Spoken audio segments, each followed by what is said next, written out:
여러분 안녕하십니까? 이어서 광주 전남권 소식입니다. 수능 시험이 나흘 앞으로 다가오고 수시 모집도 한창이지만 지역 대학들의 고민은 더 깊어지고 있습니다. 학령 인구 감소로 신입생 유치가 해가 갈수록 어려워지고 있기 때문인데 외국인 유학생 유치로 활로를 모색하고 있습니다. 광주시 역시 외국인 유학생 지원 조례까지 제출하는 등 지역 대학도 살리고 글로벌 인재 유치에도 안간힘을 쏟고 있습니다. 한신구 기자입니다. K-뷰티를 하면 얼마나 달라져 보일까? 호남대에 다니는 외국 유학생들이 한국 학생들에게 화장법을 배우고 있습니다. 섬세한 손길과 정성이 더해지면서 사뭇 달라진 모습에 외국 학생들에게선 환한 웃음꽃이 피어납니다. 서로의 문화도 교류하고 문화도 알아볼 수 있는 시간이었어요. 배우고 웃으면 친해져서요. 호남대가 외국인 유학생들을 위해 운영하고 있는 글로벌 깐부 프로그램인데 국내 친구들과 자연스러운 교류를 통해서 한국 생활과 학업에 더 쉽게 적응할 수 있도록 돕자는 취지입니다. 외국인 유학생이 전체 국내 학생의 4분의 1 정도를 차지할 정도로 비중이 커진 상황.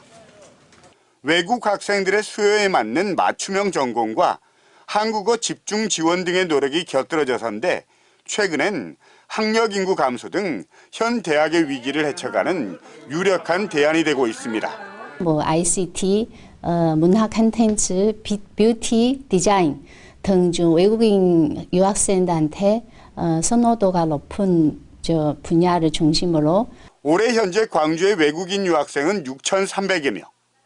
광주시는 5년 내에 250억 원을 투입해서 외국인 유학생을 2배로 늘린다는 계획으로 지역 대학과의 공조를 통해서 외국인 유학생 유치에 발벗고 나서기로 했습니다.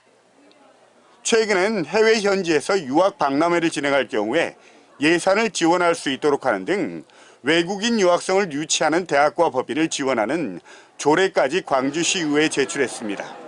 천년 인구 유출과 학령 인구 감소에 따른 지역대학 위기를 지역대학과 공동으로 대응하고 또 우수한 유학생 유치로 지역 성장을 견인하고자 또 지역 기업과의 인턴십 그리고 창업 지원과 한국어 능력 향상 프로그램을 통해서 외국 유학생들의 경쟁력을 높이고 지역 기업에는 우수한 글로벌 인재를 공급하는 선순환 구조를 만들어간다는 계획입니다.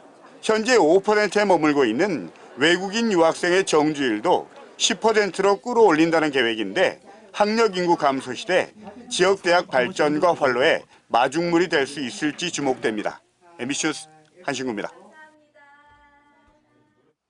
특별광역연합이라는 단어 최근 뉴스를 통해 들어보신 분들 있을 겁니다. 지역 소멸 위기에 대응하기 위해 광주와 전남이 공동으로 특별지자체 설립을 추진하고 있는데요. 과연 시민들의 생각은 어떨지 김단비 기자가 들어봤습니다. 지난 8월 광주시와 전라남도는 광주 전남 특별광역연합이라는 공동특별지자체 추진의 시작을 알렸습니다. 기존 지자체는 그대로 두고 공동 사무를 처리하기 위한 별도의 지자체를 만드는 겁니다. 행정통합보다는 한 단계 낮은 기능통합으로 이재명 정부의 광역권별 균형 발전을 위한 5극 3특 전략이 동력이 됐습니다. 시민들은 긍정적인 반응입니다. 광주와 전남의 인구를 합하면 320만 명. 규모의 행정 구축으로 정부 재정과 지원이 집중되고 호남권 전체 경쟁력이 강화될 수 있다는 이유입니다. 좀 더 발전성이 있어 보이죠. 그 예산 같은 것도 국가 예산도 좀 더 끌어올 수 있고 그러면 더 전남 지역이 더 발전의 여지가 있지 않나. 지원이라든가 좀 여러 방면으로 주민들한테 더 도움이 되지 않을까. 반면 부정적인 시각도 적지 않습니다. 여순광 통합도 쉽지 않은 상황에서 광역연합이 현실적으로 가능하겠냐는 의문과 장기적으로 행정통합을 생각했을 때 세수 차이에 대한 우려도 나옵니다. 네, 지금 안 하고 있잖아요. 춘천은 아예 수익이 없는 도시고 우리는 그래도 세액이라는 게 있잖아요. 광역연합 추진에 대해서 전혀 모른다는 시민도 많습니다. 못 들어봤습니다. 나는 처음 들어. 시민들 사이에서 다양한 목소리가 나오고 있는 가운데 광주시의회는 규화관 의결을, 전남도의회는 규화관 상정을 보류했습니다. 보류 이유로는 전남도의원이 광주보다 3배 많은데도 연합의회가 동수로 구성되고 지역별 의견을 수렴하는 데 한계가 많다는 점을 들었습니다. MBC 뉴스 김담입니다. LPGA 대회를 성공적으로 치른 해남군이 그 열기를 생활체육으로 이어가고 있습니다. 파크골프의 인기가 높아지면서 새로운 파크골프장 조성에도 속도를 내고 있습니다. 박정호 기자입니다. 평일 오전에도 파크골프장이 사람들로 붐빕니다.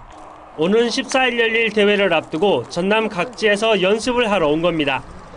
일반 골프보다 접근이 쉽고 비용 부담이 적은 파크골프. 중장년층 사이에서 큰 인기를 끌고 있습니다. 골프에 비해서 시간적 구애도 안 받고 또 경제적으로 큰 돈도 들어가지 않고 여기 나이 잡수신 분들이 잔디밭 걷기를 굉장히 좋아해요. 해남에서만 1년 사이 동호 회원이 200명 가까이 늘었습니다. 이제 걸음을 많이 걷고 내가 이제 나이가 좀 많이 먹었거든요. 그래서 내 체력에 이거 딱 운동이 맞다 그렇게 생각이 들더라고요. 현재 해남군에는 삼산과 송지, 산리 등 3곳의 파크골프장이 운영 중입니다. 송지와 옥천 등 3곳에 18홀에서 27홀 규모의 새 파크골프장이 추가로 조성 중인 가운데 스포츠파크와 황산면 등에도 신규 시설이 검토되고 있습니다. 이제 워낙 파크골프 동호인들이 지금 급격하게 늘어나고 있고 그래서 지금 우리 군에서 이런 시설들을 충분히 확장해서 그 주민들하고 국민들한테 이렇게 스포츠를 자유롭게 이용할 수 있도록 지금 노력하고 있습니다. 전남에는 20개 시군에 38곳의 파크골프장이 운영 중이고 화순이 87홀로 규모가 가장 큽니다. LPGA 성공 개최의 열풍을 파크골프로 이어가려는 해남군. 생활 스포츠 도시로의 도약에 나섰습니다. MBC 뉴스 박종호입니다.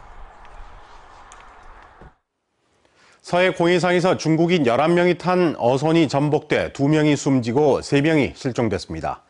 오늘 아침 6시 50분쯤 신안군 가고도에서 80km 떨어진 공해상에서 98톤급 중국 어선이 뒤집혔습니다.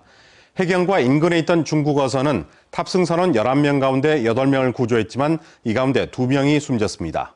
해경은 중국 해경과 공조해 실종된 나머지 3명에 대한 수색을 이어가고 있는 한편 공해상에서 발생한 사고인 만큼 사고 수습 전반을 중국 해경에 인계할 방침입니다.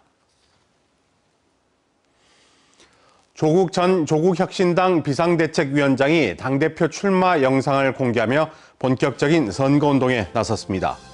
조 전 비상대책위원장은 멈추지마 직진 조국이라는 제목의 출마 영상에서 기회가 평등한 나라, 누구나 행복한 사회권 선진국, 모두를 위한 성장을 비전으로 제시했습니다. 조 전 비상대책위원장은 내일 국회 소통관에서 공식 출마 기자회견을 개최할 예정이며 조국혁신당은 오는 23일 전당대회를 열고 당대표와 최고위원을 선출할 계획입니다. KTX 호남선이 2015년 이후 10년 만에 증편됩니다. 광주시에 따르면 오는 17일부터 용산과 익산역을 오가는 기존 KTX 산천열차 4편 중 상행선과 하행선 각 1편씩 총 2편이 광주 송정역까지 연장 운행한다고 밝혔습니다.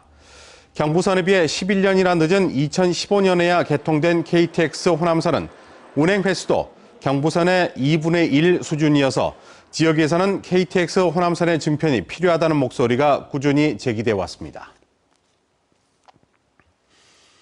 1조 2천억 원 규모의 인공태양 연구시설을 유치하기 위한 지자체 간 경쟁이 본격화되고 있습니다.